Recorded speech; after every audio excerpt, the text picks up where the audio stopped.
treated like commodities, not human beings. The boss of Sports Direct has been accused of appalling work practices in a scathing report by MPs. The committee said Mike Ashley had built his success by treating workers without dignity or respect, as unions called for legislation to protect people from being exploited. Mr. Ashley has promised to raise staff pay and improve conditions, but will he make good on that pledge? Simeon Brown reports. He's the pint-guzzling billionaire who owns one of England's biggest football clubs and founded one of the country's biggest retailers. Today, MPs from the Business, Innovation and Skills Committee said the boss of Sports Direct must be held accountable for failing to treat its workers like humans. These pictures are from an investigation by the Guardian newspaper that uncovered some workers in the company's Shirebrook warehouse were effectively earning beneath the minimum wage. Today's report said Sports Direct exploited workers to maximise profits. We found those working conditions to be absolutely deplorable, something akin to a Victorian workhouse rather than High Street in Britain in 2016. You know, there were cases of women giving birth in toilets, the idea that you weren't allowed to have a break to have a glass of water, spurious things in respect of 6 strikes and you're out, you're sacked.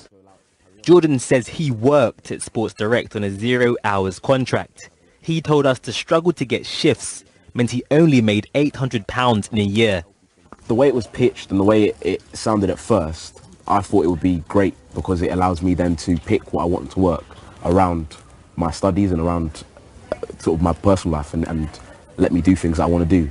However, what it actually turned out to mean was you get sort of the bare minimum. For me, I only worked 4 hours each week, and I think that was because I then didn't need to have a break.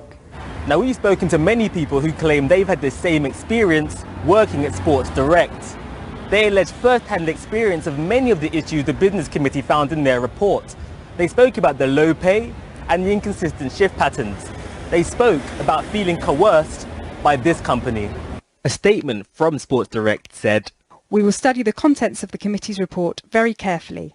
It is our policy to treat all our people with dignity and respect.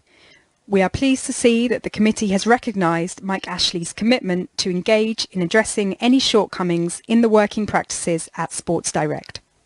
But despite all of the complaints about this one company, is Sports Direct and its boss, Mike Ashley, a convenient scapegoat for wider problems in the retail industry that are growing in the British labour markets?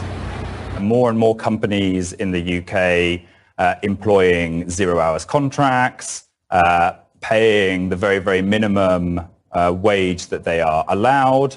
And this is creating a new band of workers who don't have the security that we all thought we would get from work. Sports Direct are now being investigated by HMRC, but the prospect of a fair day's pay for a fair day's work has become the challenge for our economy, not just one company.